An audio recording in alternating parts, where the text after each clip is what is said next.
following podcast contains spoilers and adult language. Listener discretion is advised. Hey, it's Drew Powell, Butch from TV's Gotham, and you are listening to the Showdown Podcast.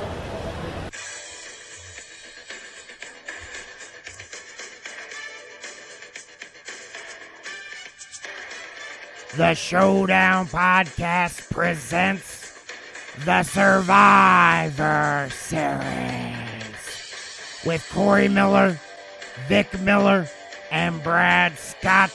This week's episode, Class Act.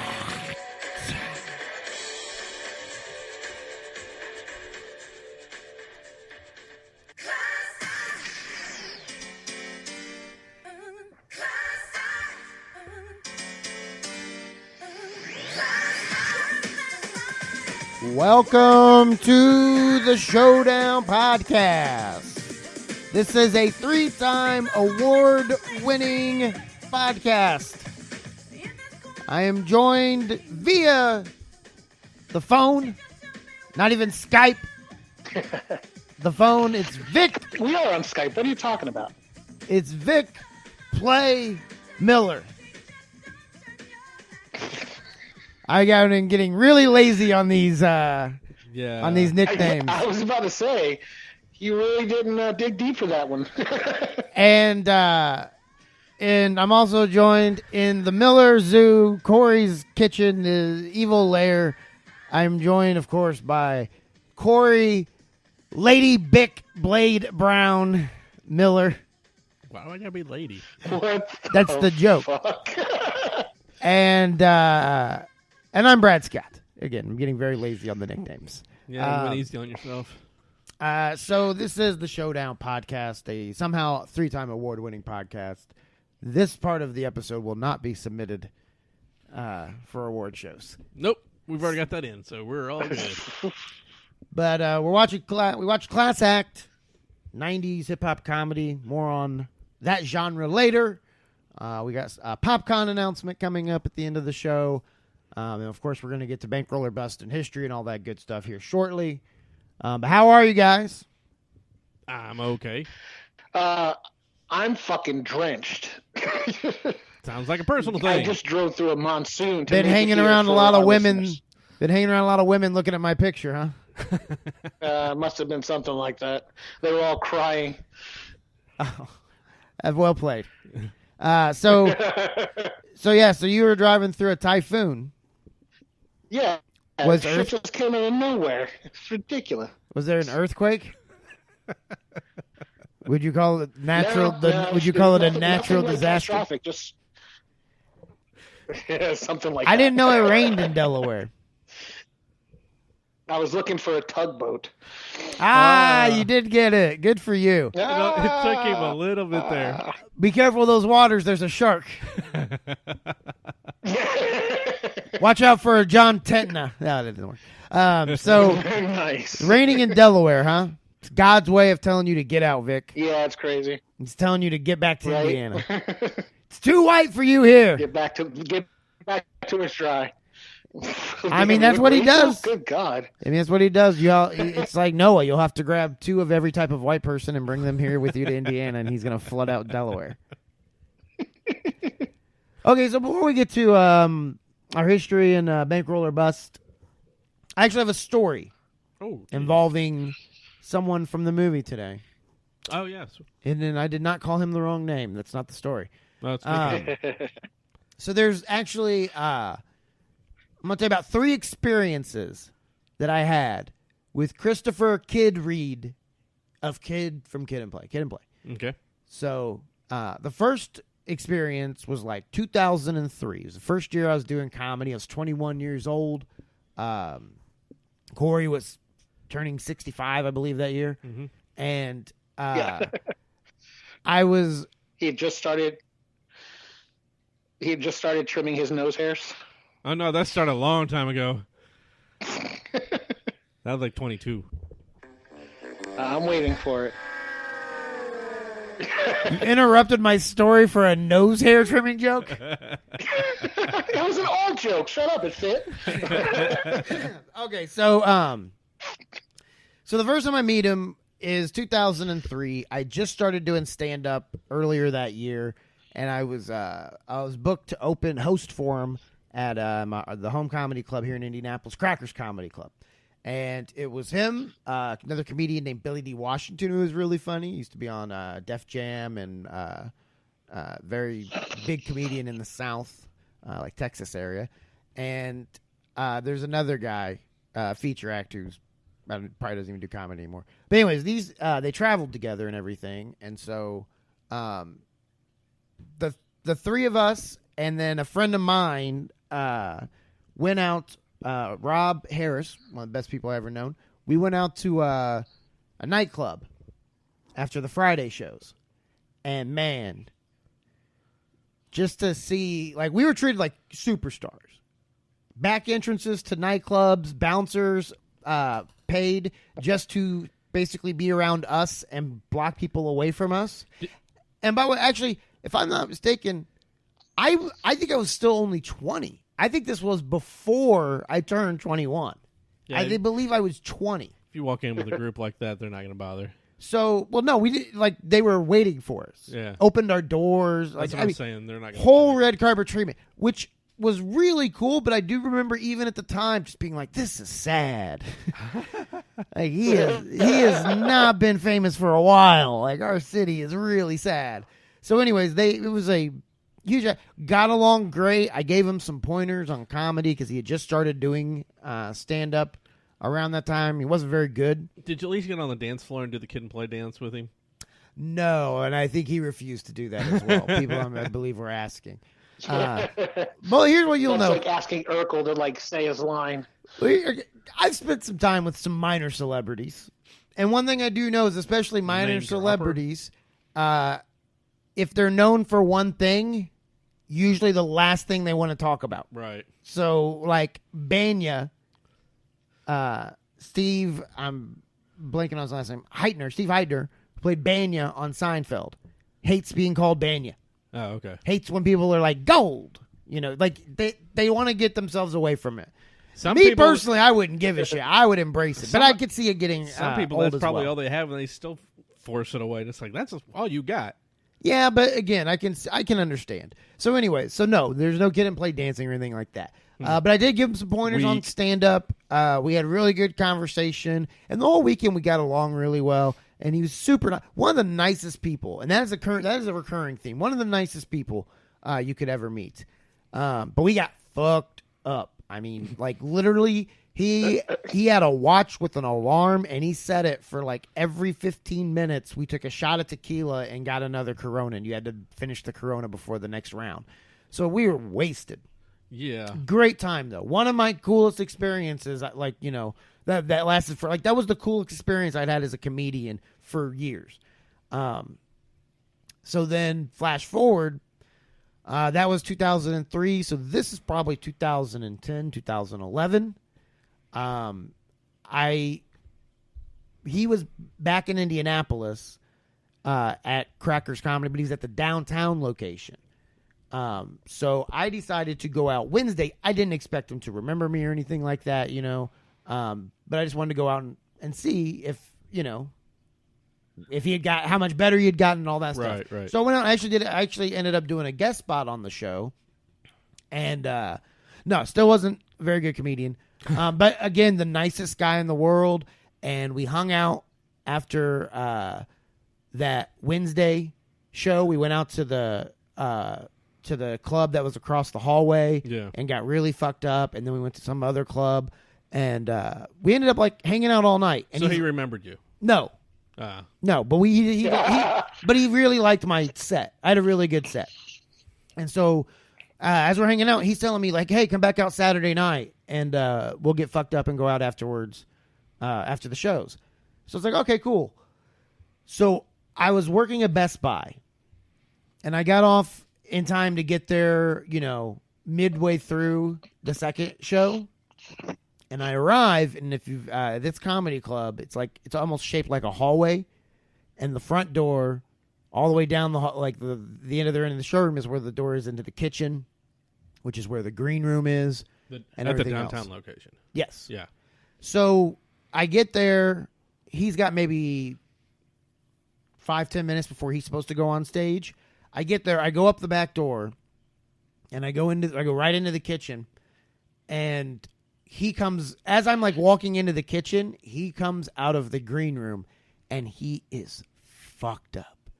I mean, he is barely audible. He's mumbling. You could just, his eyes look so glazed, and it just looks like nobody's home. And You're thinking, oh God. well, I'm thinking, how's he going to get on stage? Yeah. So he goes on stage, and it's packed. Because, I mean, that club usually did pretty well on its own just for the location and everything else. But on top of that, he still had that little bit of minor celebrity, aura about him. So it was a packed room.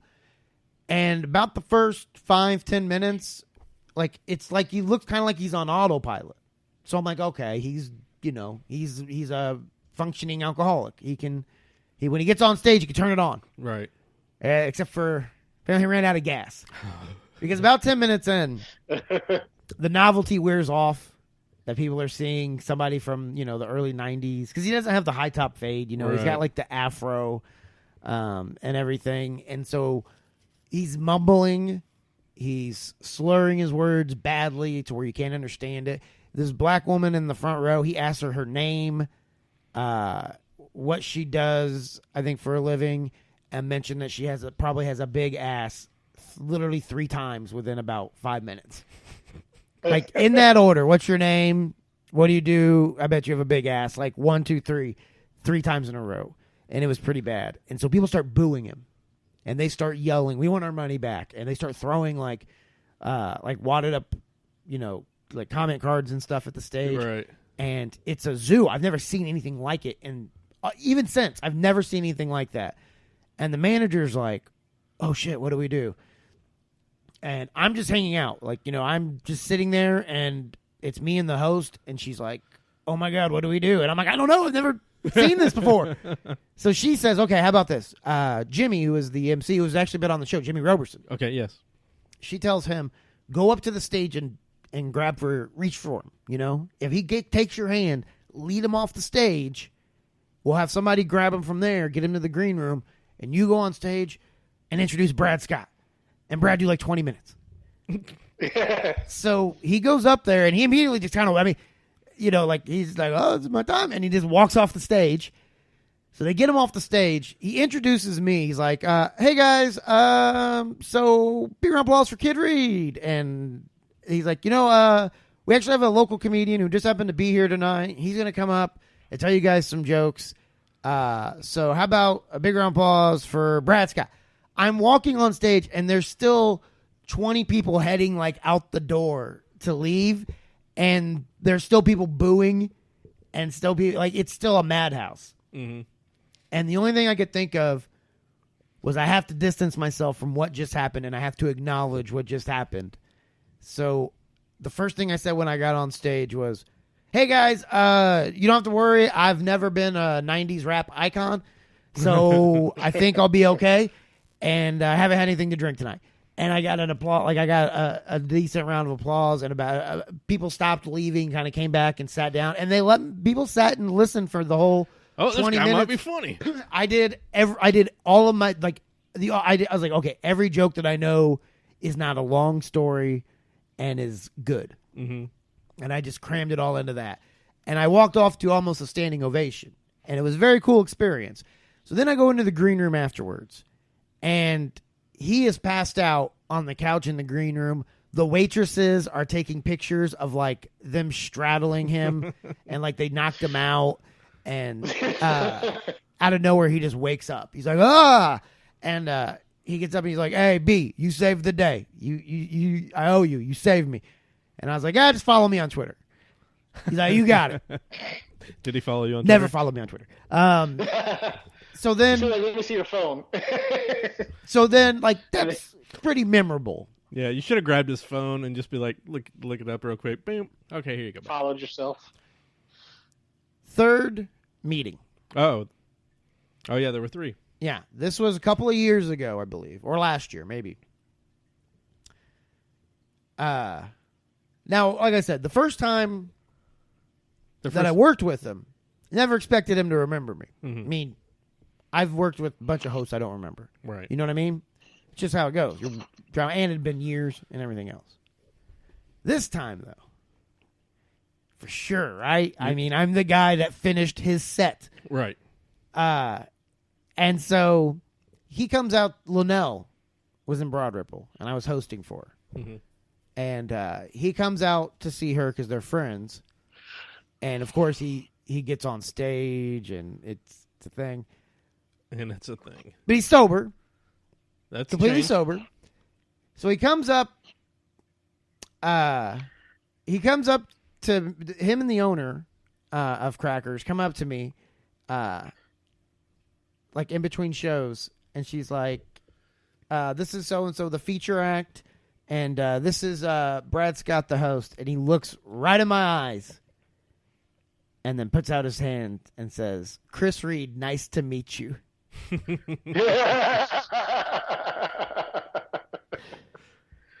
To which I just said, yeah.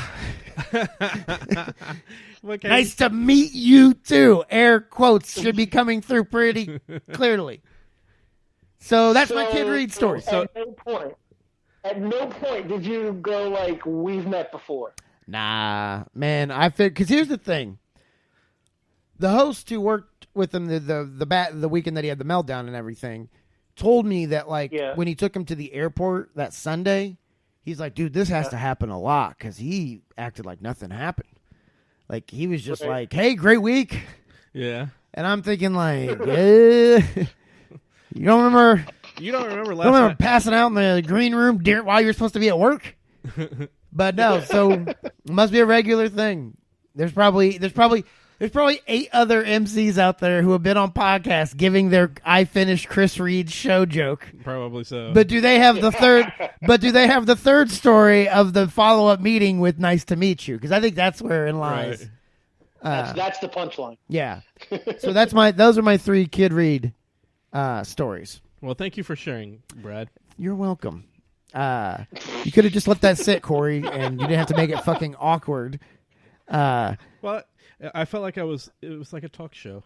So what are we doing now? Are we doing So we're head to commercials. We'll be right back after these messages. Be doing the game. Don't you get a big think there really is commercial? They're gonna fast forward. God damn it. Stop letting him drive, Brad. Well, we're in a typhoon and a gorilla monsoon, and so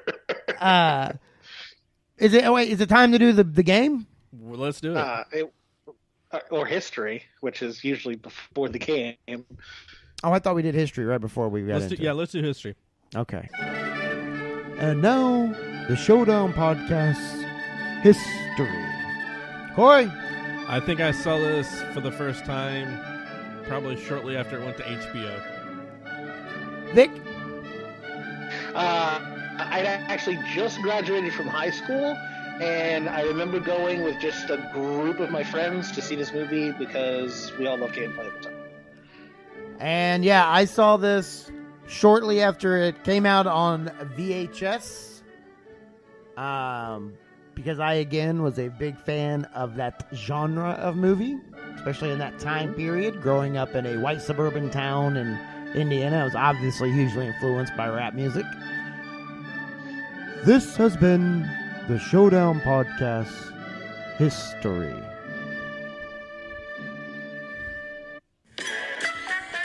It's time for Bankroll or Bust. So bad. Was that an echo? All right. Vic, you got everything ready? So, Corey. Yep. I am. This movie's estimated budget was $7,500,000. I'm going to give you a bonus and tell you that its opening weekend take was $3 million. What was its gross?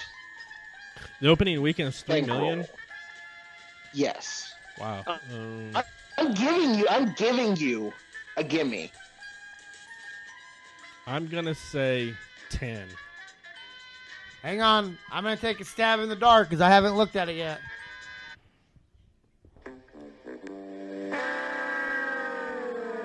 Now he gets $750,000 leeway. Correct. So hang on, I wanted to go ahead, Vic. I'm looking as you say. All right, so the box office take for this movie was $13,272,113. Why are you putting your hands up? You lost. Oh shit! I was thinking 750,000, buddy. Yeah. The budget wasn't 75 million. Yeah, damn, I was close.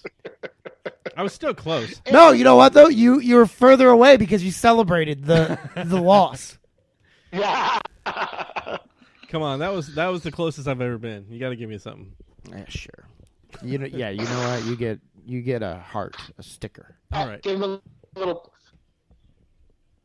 Oh. How does our favorite God of Thunder feel about his failed attempt? He's not here today, Vic. Oh, God damn it! I'm just kidding, Vic. I'm always here. I tell Corey all the time. I said getting close doesn't matter. You gotta come. Okay, take that out. That was awful. bad. Yeah, that was you know bad. what? No, don't You even gotta leave finish it. the job. Leave it in. I have to face the music. You should have gone with "You gotta finish the job." Pew pew pew pew. That is It would have true. made him. It would have made him gag. He's not good on the spot. He needs preparation. You gotta let him just come to you. You force him out, and that's what happens. All right, Vic. Tell us about Class Act. All right, so the basis behind this movie is kind of along the lines of when you have what is the Freaky movie Friday. Where well, no, not Freaky Friday so much, but like where two people that look alike switch. Parent Trap. Like when the princess and the princess and the poor chick switch roles, and one Parent becomes Trap. rich and one becomes poor. This is kind of along that line, where in this case it's the smart kid and the high school thug switch places. As Christopher Kidd Reed plays a young man who's trying to get into college. His name is Duncan Pinderhughes. It was a ridiculous name, and his counterpart is Brown. I think they try to get the name as white as possible. Oh, Duncan Pinderhughes? Yeah. Let's name him Duncan Pinderhughes. That'll be great. And his counterpart is ex-convict Michael Blade Brown, played by Christopher Play Martin. Kid and Play, the 1990s rap duo, who for whatever reason had just a run of fucking movies in the 90s. House Party. House Party 2. Well, no, I'm saying House Party 3. Party is the reason that they had a Yeah. string of movies. I was Yeah, saying they House had Party 6 also. of them. They had 6 of them. There were 6 of those? actually. There were 6 Kid and Play movies that came out in short form. Oh, okay. Most of them were house parties, but still, they had 6 movies. So Duncan has moved to a high school that has a reputation of being an easy pass for certain courses because he has a perfect SAT, but he cannot pass a gym course. So his parents move him basically to LA just so he can get an easy pass on gym, so he can go to his college and his family's alma mater and the Fighting Beavers. And when he gets to school, he gets pushed through, and he runs into Blade and basically just starts bullying him right away. And through sheer happenstance, their identities just happen to get mixed up. So when he gets put into Blade gets put into the advanced classes, Penderhughes gets put into the troubled kids classes. You know, that one little classroom in the back of the school that nobody pays any attention to. That Michelle 'cause that's where Pfeiffer they shove teaches? all of the Or Tom Berenger. Right, exactly. Exactly. So he ends up in that class. But Blade has a reputation to maintain, so he kind of gets him set in place once he figures this out, because he has to graduate high school or he goes to jail. His PO says that's the deal. Either you pass high school or you go directly to prison. So he's got a lot of skin in the game, so he figures this is the best way for him to stay out of prison is to have this dude play off that he's him, pass all of his courses, and then he doesn't have to worry about shit. Meanwhile, he's stuck in Nance's kind of playing it off because he really can't fuck up this dude's education too much, I guess. So a bunch of fucking stupid shit ensues. He gives him his lowrider truck that he's pimped out with hydraulics and everything else. Dude can't drive. It's just like a nonstop flow of ridiculous things that come into play on both sides. So he's like, okay, well, if I'm going to do this for you, I'm going to get you through all your classes. You have to pass gym for me. And he's like, if you do that, then we'll make this deal happen. So he lets him. They go about doing this thing, and he finds out that he's actually good at one thing, and that's kicking a football through a goalpost. So he ends up joining the football team, which ironically, if he had to just figure this shit out on his own, he wouldn't have had all the fucking problems that he has, including being mistaken as a drug that's dealer, what I was thinking too. Pissing everybody off all the way along the line, and then having to run for his life half the movie. If he had just decided to let's go and see if I can do anything athletic, he would have figured this out and things would have been good. But then we wouldn't have had class acts. So they also do like they just cram cliches into it, like the smart girl who's secretly a freak. Oh yeah, and and then of course the girl who lives in the hood. But now this was an odd choice. Usually they go with like she's a painter or a singer. She has a gift for creating scenes at a wax museum. Right. That's her underlying talent. That's like when he's on the date with her and she's like, yeah, I set this up, and he's like, what does you? First of all, no, it's probably what fucking corporate told her to do. Something anybody can learn in a week. Duncan's parents are kind of confused about what's going on with him because he's acting so strangely. His father even gets to the point where he thinks he may have gone gay because all of a sudden he has this best friend that's hanging out with him that's a guy and all this stuff. But he gets to that point where he's just and he overhears when we don't really know what's going on. He overhears when Blade's like, blow it. It's like the Three's Company thing. Yeah. He overhears the conversation that sounds sexual. But it's not. Yeah, he only hears one end of it. So and I mean, honestly, though, if your son was Kid Reed and you thought he was gay and you saw him hanging out with Play, you would think that Play's fucking him. I mean, it's like, oh my god, my son's the bottom man. So Duncan ends up coming to cut off all of the thugs and the bad element that Blade normally runs around and or beats up on, I guess. So he kind of teaches him how to maintain the quote unquote thug mentality, and he starts to kind of make his way into it, but it's funny because he leaves him hanging all the time. He gets him into the situation and just fucking walks off and leaves him to try to figure out how to get through it, which is just fucked up throughout the whole movie. But yeah, they do play with a lot of just general cliches. It's kind of a weird walk around, I guess, commentary on, how people think about a person because they just think because he's in a lower class, they just kind of ignore all of those kids. But you see how they prop up and make him feel more special because he's supposed to be this super smart guy kind of deal. But he ends up learning something through the course of it. So there's this aha moment where he realizes, oh, I can be one of the smart kids, and if I apply myself, everything will be fine. So they go through that whole thing with him, from Blade's point of view.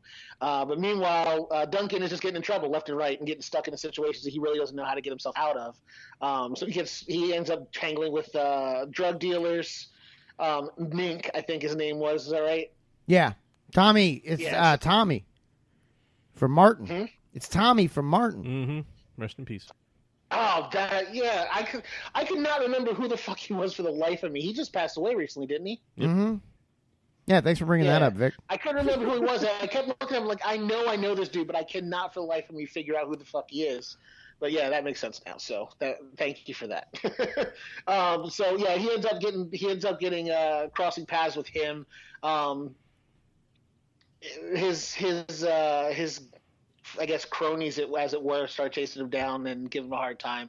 But Blade ends up stepping in and saving him from Mink, and it's just I don't know, it's just weird. Our worlds don't mix, but for whatever reason we can hang kind of situation, which is what almost all their movies end up in, that kind of situation where it doesn't make any sense why the two of them are together, and then by the end of it they're best buds, and then that's how it ends. So, and after all the craziness, he finds out that his son is not gay. Because he walks in on him having sex with his girlfriend, in which Meshach Taylor, who I don't know, is he gay in real life? Does anyone know? I mean, is this I don't something know. that someone may have a hint at? Because he's a guy from like Golden Girls and shit, right, or something like that. What was that show? He was. It was Designing Women, but he was also in Mannequin. Yeah, he plays gay in a lot of things, though. Yeah. Because he played gay in that, too, if I remember correctly. But, yeah, so he comes in, and he ends up going back to his wife, and he's all proud and pieing, like, propped up. He's like, oh, he's not gay. You should see that girl he's in there with. She's stacked. It's like, it's pretty creepy. Yeah. You see, when he's done with her, I'm going to give her a little something to drink, and then I'm going to take my pants off and put my penis in her vagina. And then give her a pudding pop. By the way, this movie had a great soundtrack for the scenes with Blade and Duncan. Just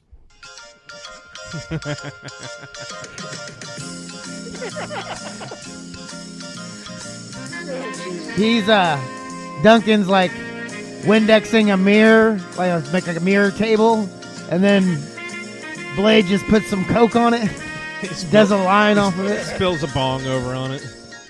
Nah, the Coke was funny. Quit adding! Let it sit! He just wants to jump in and he wants to ride the coattails of jokes I make. He doesn't want to make any jokes, but he wants me to make a joke just so he can add in to the end of it. Yep. All right. It's funny, and he said he didn't want to have a lot to do with this episode. I never said that. And that's it, right? That's the story? Yeah, well, and this is I kind of credit these movies to, they always have that epilogue at the end of it where they kind of give you the lowdown on what actually happened to everybody. So you come to find out that Duncan does end up going to college. And he ends up with a football scholarship of all things, even though he has like a perfect GPA and he may not after Blade got done with him, but he has close to a perfect GPA and a perfect SAT score. And he goes to a school on a football scholarship. And then Blade himself actually graduates from high school, avoids prison, and attends Hafford College. And even looks a little like Play by the end of the movie. So he's learned a little something from the geeky side as well. So I think that's the end of the movie. Would have been great if because like Boys in the Hood, like if they would have had that ending, but Duncan just fades away. Blade goes to college, Duncan fades away, lost in a drive-by gunfire. And that's the episode. kicks the ball. So kicks the ball and just slowly fades away. He died of a self-inflicted gunshot wound from concussions. Good God. See the second part of the movie. Class action lawsuit. You know what? That one deserves. All right, so then that's the movie, right? Right. Well done, sir. You're right. All right, so we'll be right back. We have PopCon news coming up. We'll talk about other 90s hip-hop movies, and we'll give our results as to whether Class Act goes into the Hall of Fame or not. This is the Showdown Podcast. After these messages, we'll be right back.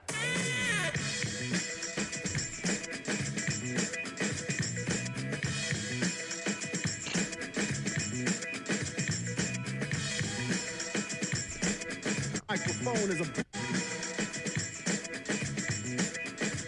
It's the PLAY. It's commercial time. Corey. Yes. Where can the people find you? You can find me on Twitter. Wrong, nerd! Vic, where can the people find you? They can find me as MillerKing51 on social media and also in gaming platforms as Black and Angry. That's BLAQ, the letter N and angry. All right, Corey, go ahead. Okay. You can find me Nope! You can find The Showdown at The Showdown Pod. Find us on Twitter and Instagram at The Showdown Pod, and find us on Facebook, The Showdown Podcast. Click like. Somebody should. All right, Corey. Okay. It wouldn't make me a class act to interrupt you a third time. So go ahead. You can find me. I am way more Blade Brown than I am Duncan Penderhughes. Buckets. You can find me at BradScottComedy.com, on Twitter and Instagram at BradScottComedy, and on Facebook at Comedian Brad Scott. All right, Corey, now go ahead. I'm on Twitter and Letterboxd Steve at NKOgonza. And we'll be right back to the show. Straight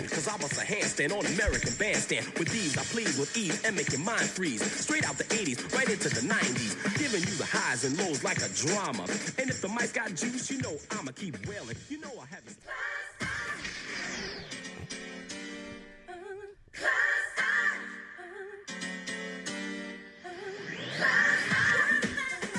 We're back. A little short on songs, are we? I just like this one. So, yeah, this is a Showdown Podcast you're listening to. Surprised you're still here. We You were really, really putting it in there, Brad. Yeah. Yeah, we've taken what she some said. deliberation. Let's get right to it. Vic, what is your decision? So, after watching what I saw of the movie and remembering back to how excited I was to see it the first time, I didn't notice how cliche a lot of it was. Like, overly cliche. Yeah. Like, seriously throw it in your face, you're a black person and this is what happens cliche, that I actually didn't enjoy it as much as I thought I would have. Hold on a second, Vic. Hold on. Don't So- go. Hold on, Vic. Vic, hold on.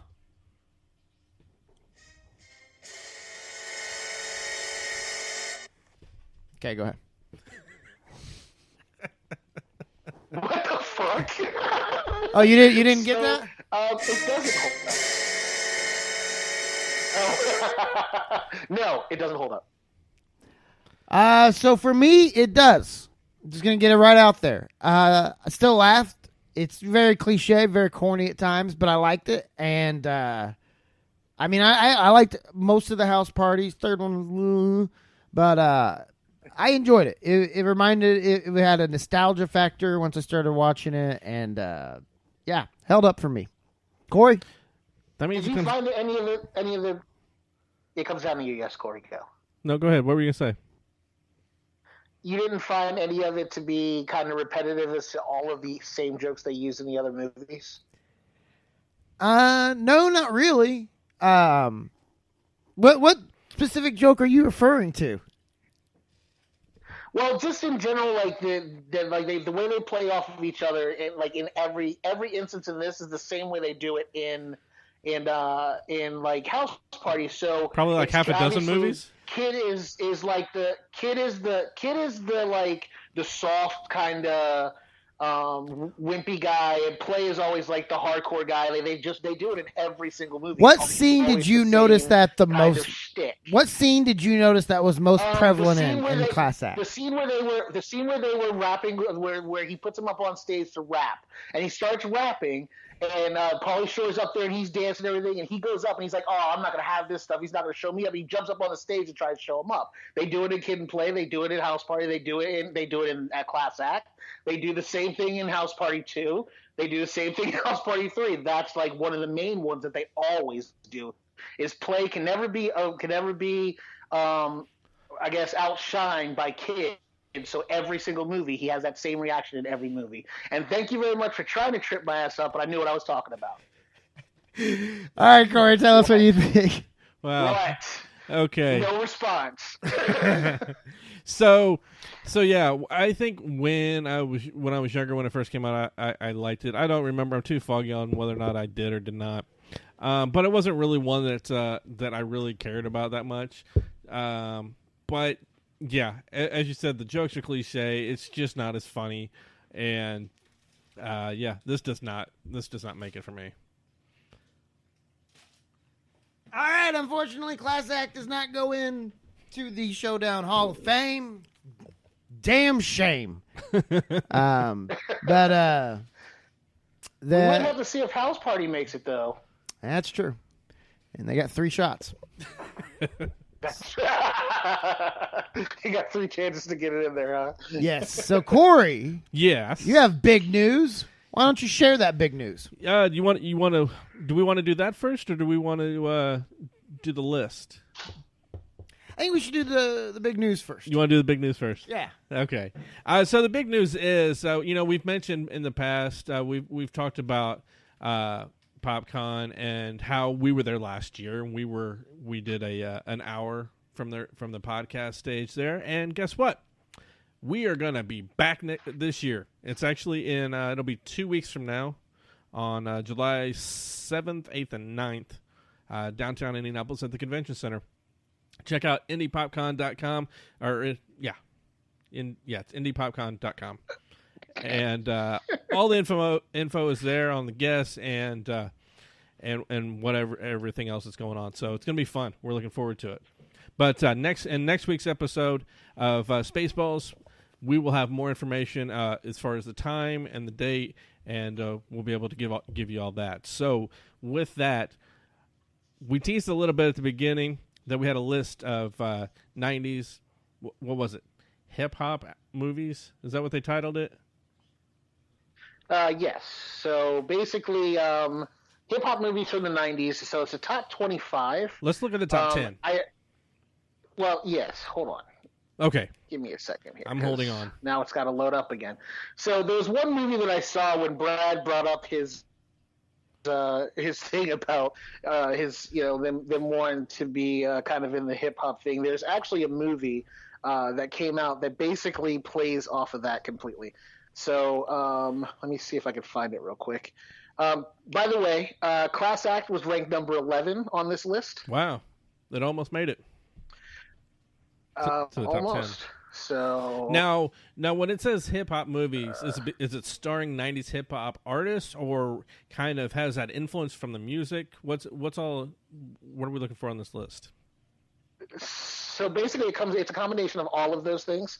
It's either it has a strong hip hop influence storyline, or it with just a really heavy hip hop soundtrack as well. But Okay. you really get it's not mutually exclusive, because it just depends on whether or not it's a comedy or if it's a drama. Okay. So that's really the only the two things that really divide it. But there was one called White Boys that came out in 1999. What number is that? And that is number 16 actually. Okay. It ranked above Rhythm and Reason. It ranked above Fear of Black Hat. I never heard of that Oh, before. I know that one. That's like a spoof. It ranked over Cool as Ice. Everything ranks over Cool as Ice. There's not a lot that didn't rank over Cool as Ice. Okay, so it's the So top 10. hold on, don't say them yet.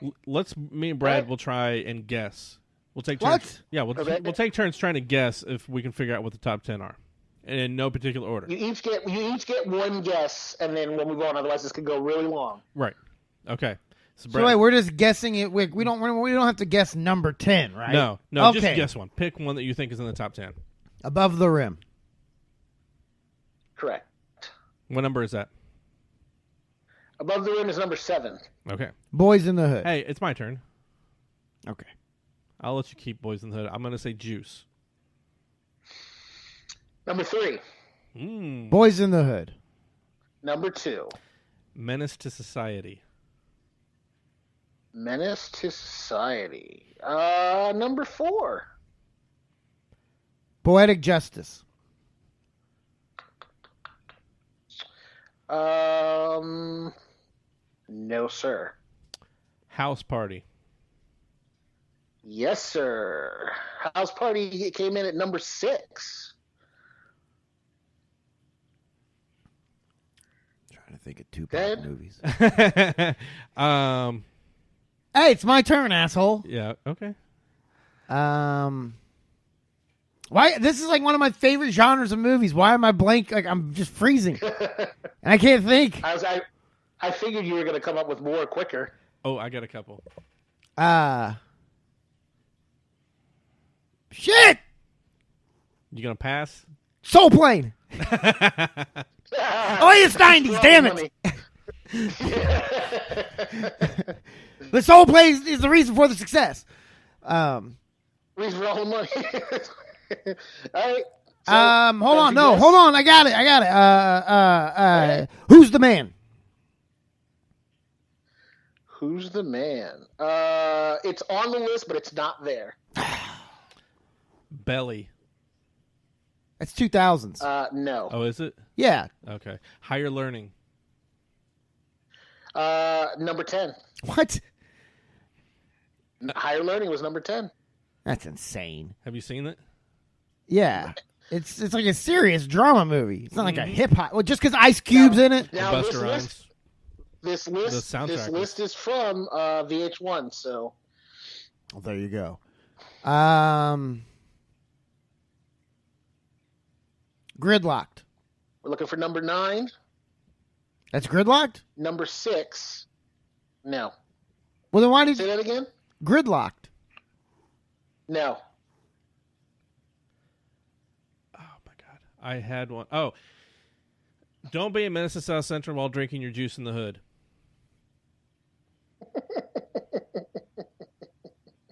That would be number 8. Oh my God. Corey's outdoing you in this, sir. I am actually surprised.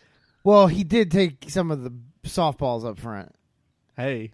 That's true. I You had I some, concede. I concede because I feel like this is horrible podcasting. So Oh, come on, this is fun.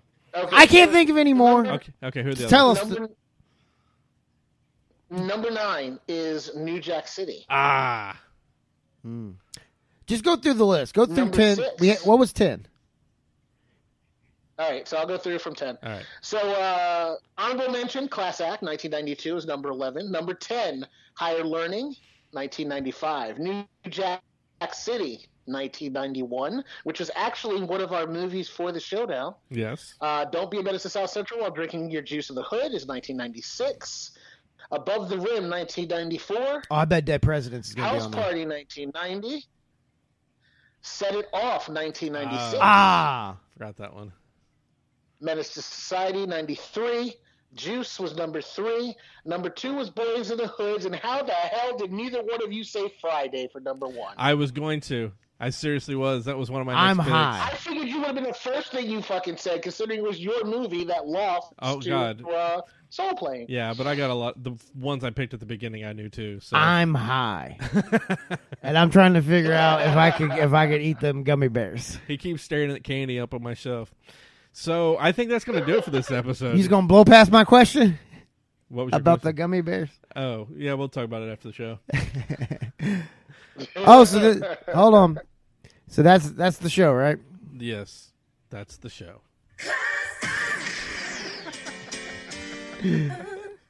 I do really like this song. That's been the Showdown podcast. We could have just gone and picked another Kid and Play song. You should have played a hit of Chris Reed's very funny stand-up from YouTube. Big ass. That's there you go. For Vic Miller. For Vic Miller. Yeah. For Corey Miller. Yes. No relation. I'm Brad Scott. This has been the Showdown Podcast. I can't believe you've reached this point of the episode.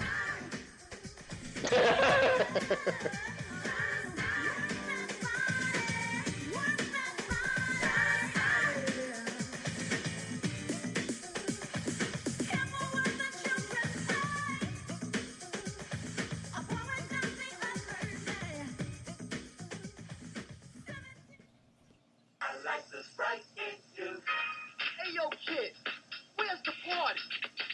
Check it out, I'm Kid, and I kid you not, I like the Sprite. I like the Sprite a lot. My name is Sprite, but I'm not playing, I like the Sprite. You know what I'm saying? I like to kick it live, to a sound that's tight. I like to kick it too. I like the Sprite in you. I like the lime and taste. I like a pretty face. I like the lemon lime. You say that all the time. The lime has the twist of unexpectedness. Like this. Who invited them? I don't know, but I'm with it. I like the Sprite in you.